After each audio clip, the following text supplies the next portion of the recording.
let's dive in. We're going to work with a very simple example looking at a decision on what kind of car to drive based on the operating cost of the vehicles. We always start off with this car cost model. I'm going to build this out in real time. I think you're going to get a lot more value from this exercise if you're doing it right alongside us. The first thing that we needed to do to begin building out this example is let's make sure that we are in edit mode.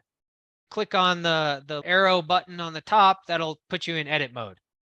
When you do that, now you have access to all of these objects that we can drag and drop onto the screen. Let's talk through step one here. It says we're going to compute the annual fuel cost of a car, and it gives us some upfront assumptions that we can make. We have some known data, and usually when we're talking about known data, we're not performing a calculation. We oftentimes will use these constant nodes for data. I am going to click on this orange constant node. I'm going to hold my clicker down and then just drag it onto the screen. When I do that, you can see that it's my cursor is flashing inside of the title section of this. And I can just type in fuel economy. We've got this fuel economy, and now we need to assign this value of 30 miles per gallon to it. If I hover over the variable, you'll see that I have this hover icon to open up the object window. So I'm going to click on that object window icon. And now we can start populating some of these attributes. The first one I want to start with is the units of measure.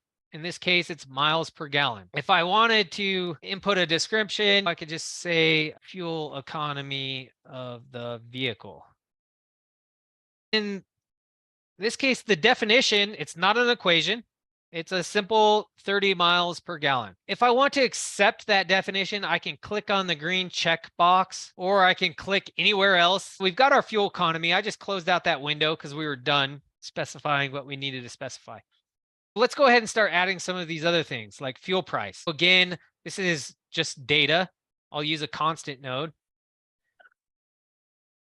And we'll type in fuel price here. What I'm going to do differently this time is instead of hovering over and clicking on this object icon, object window icon, I want to show you how to use the attribute panel. In the very bottom of the screen here, you'll see this little down arrow. I'm going to click on that, and it opens up this little panel for me. I can make it bigger, taller, or shorter as I prefer. It's showing me that I've just selected fuel price. Right now, we're looking at the description attribute. If I click on this drop-down menu, you can see that a lot of those same attributes that are visible in the object window, they are also available here. For example, the title that we've already specified. You can see the title is fuel price. If I want to give units to this thing, I can now change the drop-down menu to units and type in our units, which would be dollars per gallon. And if I want to finalize the definition, I'll click on the drop-down menu, choose definition. I can define this thing to be $3.50 per gallon. When I'm done, I can just click anywhere. And just to show you, we have indeed populated these attributes. Let's go ahead and hover over this fuel price variable. Click on the object window icon. And you can see that, sure enough, those units I assigned appear, the definition appears. I didn't take the time to write a description, but you get the point. It would work the same way. We've now shown two different ways of defining variables. So you can define your variables through an object window, or you can define variables by using the attribute panel here at the bottom, flipping through and just defining the attributes of interest to you. We also have miles per year. So I'm going to use another constant variable for miles per year.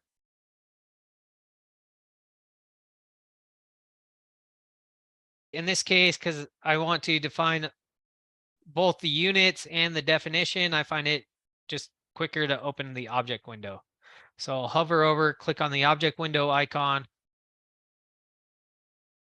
and units are going to be miles per year. It's how much we drive. And in this case, it's going to be 12,000. We have these three pieces of information that we needed to calculate an annual fuel cost. We're given an equation for the annual fuel cost. It's going to be the fuel price times the miles per year divided by the fuel economy. We can use a general variable node to do this, or we could use an objective. If our end of the line goal is to minimize or maximize our annual fuel costs, then maybe I'd want to use an objective node. Let's go ahead and use an objective. Let's just say that this is an objective that we're trying to minimize. I just grabbed an objective node, drug it onto the screen. We'll call this annual fuel costs. We can do a couple things now. We know that annual fuel cost is going to be a function of these three variables. What we could start off with is if we're just want to draw the influence diagram, as I hover over this fuel economy node, you'll see this arrow pop up to the right. If I put my cursor over it, my cursor will turn into an arrow. I can click on that and then just drag the arrow and point it at the annual fuel cost. Now, down in my attribute panel, I am looking at the annual fuel cost and I'm looking at the definition. Notice that the definition is still blank. So even though I drew an arrow between these two things, by default, Analytica doesn't know how these two variables are related. But it hasn't created a formula for me. I still have to create the expression of how fuel economy is influencing the annual fuel cost. In terms of creating an influence diagram, if I'm working with a client and I don't want to have to worry about all the definitions of how things are interrelated to each other mathematically, this is a good way to just draw out an influence diagram. We don't need to know all the underlying math to draw an influence diagram. We can use the arrow drawing tool. One other thing I'll note is down here in this attribute panel, if I click on it while it's set at definition, you'll see that I get this new drop-down menu that says inputs. I have drawn arrows between fuel economy and fuel price to this annual fuel cost. Now you have the ability of saying, these are maybe variables that I want to use in my definition. So you could choose one of them from here. I'm going to start with the fuel price. You'll note that in this definition, we're using the identifier of fuel price. That's the code name for fuel price. It's not the title. The title would be fuel space price. But in this case, we're using the identifier, which is fuel underscore price. This is the beginning of our definition. I didn't have to use this input drop-down menu. I could very simply start typing in here. I know that the next thing I need in here is to multiply the fuel price times miles per year. I'm going ahead and do star. If I start typing miles per year, you'll see that I get this little drop-down menu that shows me the variables that start with MI. I can click on miles per year. Lastly, we need to divide by the fuel economy. Again, I can start typing fuel economy, and sure enough, you'll see fuel economy show up. I'll just go ahead and click on it. I'm done with this definition. I could click on the green checkbox or check mark, or I could just click anywhere else in my diagram. And as soon as I do that, you'll notice that this is no longer hashed out. It was hashed out because we previously didn't have a definition defined, but now it does have a definition. We can go ahead and hover over it, click on this center result icon, and Analytica will go ahead and calculate that formula. It's telling us that our annual fuel cost is 1,400. We haven't defined the units yet for this variable. I'm actually going to close this window out, go back to my object window by hovering over this, clicking on the object window icon. And I want to make sure that I put in my units. These would be dollars per year. Now we can move on to step 2 here. Next is we want to calculate an annual depreciation for the first year. This is a depreciation in the value of the vehicle itself. The information we're given is that the car's purchase price was $25,000. That value depreciates by 20% per year. We're going to try to figure out how much annual depreciation there is in the value of the vehicle. Effectively, we have 2 new pieces of information. We will use constant nodes to define those. I suggest that on your own, go ahead and just start adding these things in and assign their definitions and their units.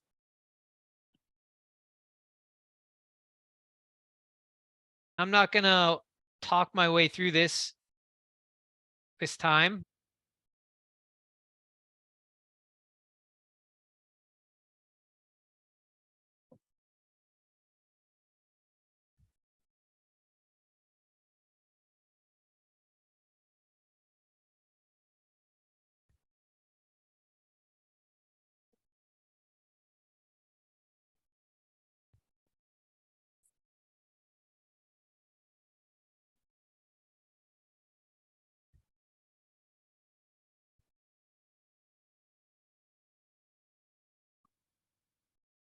Hopefully you've added a purchase price and a depreciation rate. Now we want to calculate an annual depreciation cost. This isn't an objective of ours. We'll think of it as an intermediate calculation. We can use our general variable node for that. I'm going to click on this variable node, drag it onto my screen.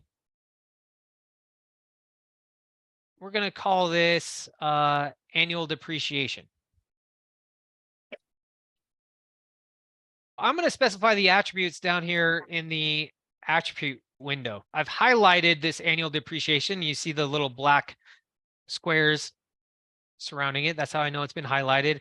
I can see in my attribute panel that sure enough, annual depreciation is being shown. First thing I'll do is use the drop-down menu to move from definition to units. This is going to be dollars per year. I'll click on the drop-down menu again, change to my definition. I'm going to show you a new way of specifying the definition that I think is the fastest way to get a variable into your definition. As long as my cursor is down here blinking in the definition attribute, I can hold my control key and I can go and use my cursor to click on a variable that I want to add to my definition. Up here on the top, we see that annual depreciation cost is price times depreciation. That's the formula that I'm going to start to type out. Again, I'm in the attribute panel under definition. My cursor is blinking down here. I can hold control and click on this price variable. When I do that, Analytica automatically adds the identifier of purchase price to my definition. Now I can type in a little star symbol for multiplication. I'm going to hold my control key down again, and now I'll click on that depreciation rate, and that's going to add that second variable to the definition. In this case, I'm using control and then clicking on a variable that I want in the definition. This, in my mind, is the fastest way to type out equations for your variables. We just finished typing the definition, and I showed you how to use that control click method of getting identifiers of upstream variables into the definition. Let's go ahead and look what happens when I evaluate this variable by using the result icon in the middle. I'm going to click on this green icon now. You'll see that it's coming up as a decimal form. We can change this. If I right click on this cell, I have the option of changing the number format. If I want to see this in percentage form, we can change the number format. We have a percent option here. If I clicked on percent and select apply, then this will be shown as a percentage. It's a formatting thing. I could also go back to this definition and I can type in 0.2. I don't need to tell it it's a percentage. And now when I show the result, it's still going to be 20% because I've changed the number formatting to a percentage. Analytica doesn't care if you use a percentage in your calculation or you use a decimal. It'll figure out the right math behind it. Let's take a look at this annual depreciation. I'm going to hover over it, click on the result icon, and we'll see that 20% of 25,000 is indeed $5,000. Again, maybe we want to change the cell formatting here. So I can click on this cell. I'll right click. You can either right click or you can use the shortcut of Control plus B. We'll change the number formatting. And if we wanted to throw in a currency symbol, we could do that. Step 3, which is we're going to calculate the total annual cost in the first year. We're given one new piece of information.